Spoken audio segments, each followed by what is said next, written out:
All right, where to begin? Where to begin? Where to begin? I don't really know. I mean, what a train wreck, okay? But luckily, I'm here to kind of put it all together for you guys like a big giant puzzle because, wow, look, I'm gonna present facts today, give you my own opinion. Deontay Wilder, Tyson Fury, Anthony Joshua, Eddie Hearn, Bob Arum, Showtime, ESPN, DAZN. What's going on, right? Okay, let's back up a little bit. Tyson Fury, Deontay Wilder, just an epic heavyweight clash. Okay, and we were all anticipating the immediate rematch, right? I mean, they both talked about it. They were both on board, and then out of nowhere, Tyson Fury signs this multi-$100 million fight with ESPN. Okay. And immediately, I think I was probably one of the first few people to say, well, wait a minute, wait, ESPN, you know, how's that going to work with Deontay Wilder, promoted by or managed or whatever, advised by Al Heyman? He's with Showtime. How's that going to work? ESPN, Showtime, So I started thinking about it, doing my homework, doing my research. Now, according to Deontay Wilder, he's not tied down to Showtime, okay? Now, Steven Espinoza, he kind of bounced around from Showtime, when they asked the question, is Deontay Wilder, is there a contract that states that you have the right to the rematch? Meaning, does Showtime have the right to the rematch? And Steven Espinoza he wouldn't really give a clear answer. Bob Arum says no, he doesn't. And, basically Deontay Wilder can do whatever the hell he wants to do right now. So he can go to, DAZN, he can go to ESPN, he can continue, at Showtime, whatever he wants. But the thing is, you have Bob Arum, wanting Deontay Wilder to sign a multi-fight deal. We don't quite have a number, a multi-fight deal in order to get the Tyson Fury rematch. Now, that's incredibly disappointing because, you have Tyson Fury, coming back from the dead, drug abuse, depression, whatever, coming back and, gave an epic fight, claiming he wants the immediate rematch. And then here we are in this mess, and to me, it looks like Tyson Fury sold out. Okay, because I mean, what if or it's really blackmail, right? They're telling Deontay Wilder, hey, you come over here and we might give you the fight. Otherwise, we'll just see what happens, right? I mean, that's very deceiving to you, the boxing fan, because Tyson Fury, he did what he did. He beats Klitschko, goes off, on this cocaine, alcohol, drunken stupor, rage, whatever the hell, all that, right? We forgave him, right? Everyone deserves a second chance. He comes back, and then we believe that he's going to give us the best fights because he told us over and over and over again, it's about legacy, not money. In fact, he donated his purse to charity because it's about legacy, not money. And then he turns around and basically or literally sells out. Okay, so right here, Bob Arum, and I'm going to read you the tweets and everything. Deontay, and this is breaking news too. Deontay Wilder just kind of opened up about it, but Bob, let me just read you the Bob Arum. Okay, we envision the rematch can reach 1 to 2 million homes. The only way to do it is to allow the general boxing fan to really get to know these guys, Arum said last week. If that takes each of them fighting another opponent first, then rolling them into September fight, the money on the table would be more than they can conceive of. That's the way I look at it. So Bob Arum's claiming, hey, let's put them on ESPN. Let the American public, get to know these guys, and then it'll be bigger and better. Let it marinate, right? Now, I'm really, really tired of the term marinate, let it marinate, right? I mean, certain fights, yeah, sure, you might need to let it marinate if they're upcoming guys or whatever, but this is Deontay Wilder.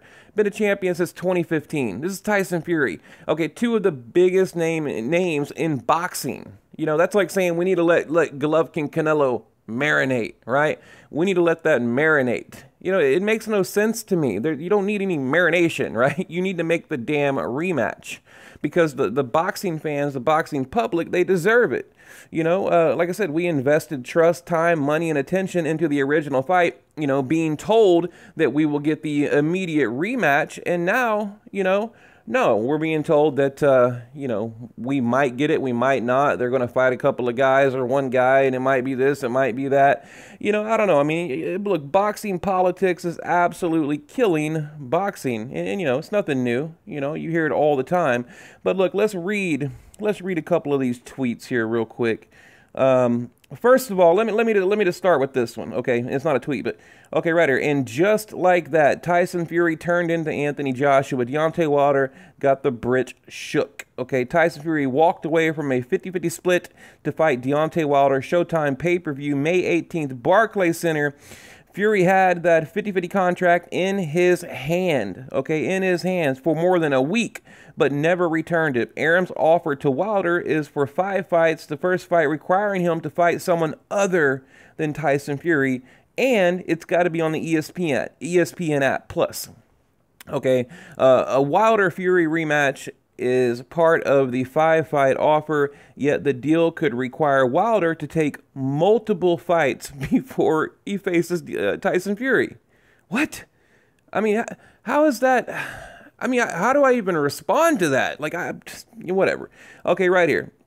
Deontay Wilder, he says, "Welp et Andre Ward.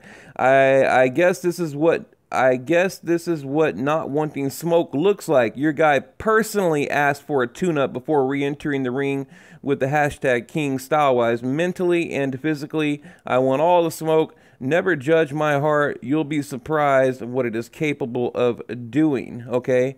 Tyson Fury, he replies, okay, "I will fight anyone in the world in world boxing. Okay, don't use boxing politics as an excuse not to challenge me, the lineal heavyweight champ." Now, back up. Okay, Tyson Fury is saying don't use boxing politics, but yet he's hiding behind boxing politics. Right? That's like mic drop, right? Like a mic drop, turn the video off, I'm done. Okay, don't use boxing politics, but yet I'm going to hide behind a network in boxing politics in order to dodge and duck a rematch. But if you want a rematch, you can come over here, do what I say, sign this deal. Who knows? Maybe a crappy, shitty deal. We don't know, right? Fight this guy, maybe another guy, and then we might get the rematch. And that's given that either one of them don't lose, or neither guy goes to take on someone like Anthony Joshua. Because, I mean, do you really think Eddie Hearn is just going to sit back and let these two guys, steal the spotlight and get all the thunder? No. I mean, so, even if they had a tune-up fight or whatever you want to call it, so the American public can get to know them, which is ridiculous. What do you think Anthony Joshua is going to do? It's going to put them in a bad situation because now, Anthony Joshua is being kind of left behind fighting someone like Big Baby Miller or whatever. What's going to happen, right? I think they're going to make one of these two guys an offer, which is going to make the rematch even more difficult. Okay, I mean, people can't think ahead. I just don't get it. Okay, and Deontay Wilder says, "You sorry motherfucker. Okay, we knew you only said this because you knew you wasn't fighting me. Hashtag clout chase. You requested a warm-up fight first. I don't blame you, though. I probably would, too, if I saw my brains splashed all over the canvas. Hashtag run, ho, run. Hashtag no smoke wanted." Okay, back from Deontay Wilder. And again, it's kind of hard for me to disagree with that. Okay, kind of hard for me to disagree.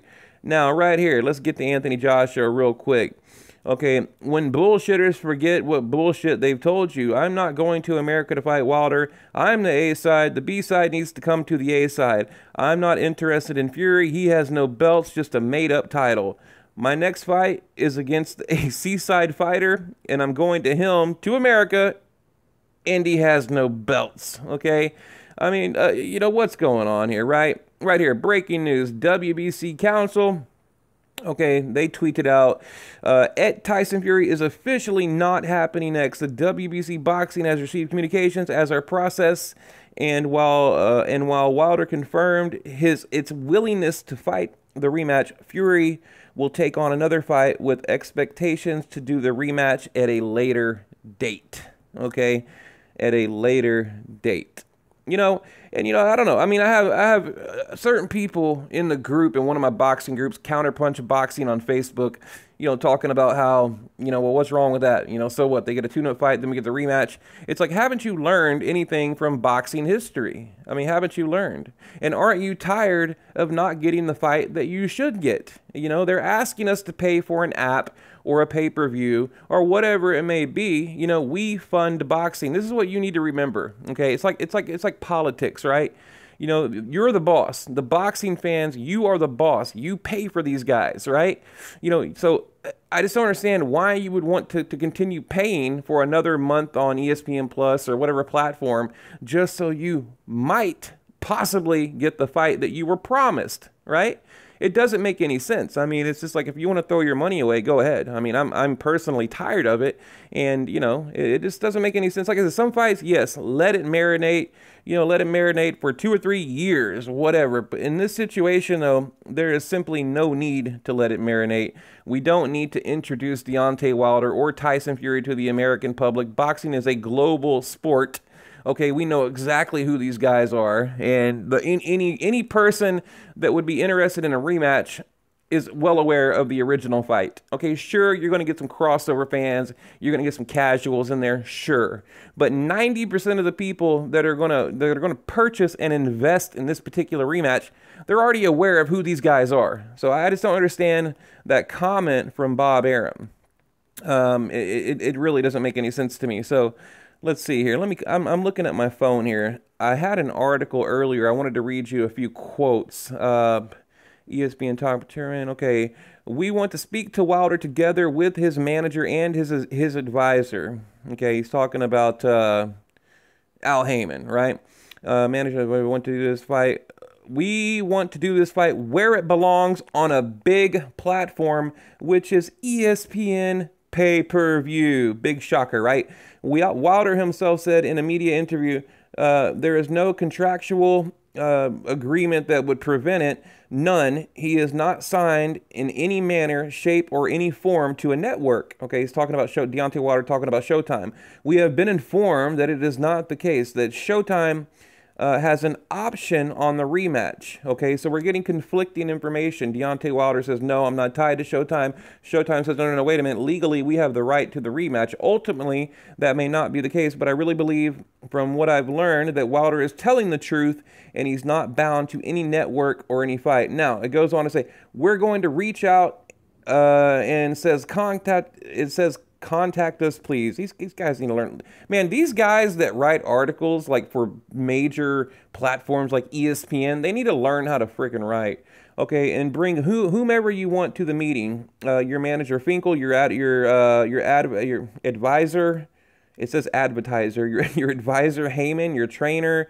Basically saying, bring whoever the hell you want to the table. We want to sit down and make a deal. Okay, but I want to read you what Steven Espinoza says. He says, I'm not going to get into specifics about Showtime's contractual rights and entitlements, but I will say we are very confident and very comfortable with our position with Deontay Wilder, Steven Espinoza told ESPN. Okay, we've worked with Deontay and supported Deontay for many, many years and many, many fights, and we will fully expect for that to continue for the foreseeable future. Okay, so again, I'm incredibly confused. Okay, you have Showtime saying, nope, we got the rematch. Deontay Wilder is saying, no, I can go wherever I want. You got Tyson Fury saying, I promise you the rematch, but now I'm going to sign a huge deal, making it politically impossible for a rematch. You have Bob Arum claiming, we're going to make Deontay Wilder a generous offer, but we want you to fight 1, 2, who knows how many fights before we get the rematch. And then you have Anthony Joshua that could just step in at any time and shake up the entire plan. Okay, you have Eddie Hearn claiming, well, this is good for myself and Anthony Joshua because it puts us, at a better bargaining position or something like that. And then you have boxing fans that are buying into it. So it's incredibly confusing.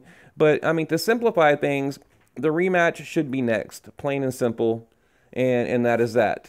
Okay, that's how boxing works. Okay, this whole marinate thing and man, when are you guys gonna learn? Just when are you gonna learn? When are you gonna figure it out? When are you gonna figure it out?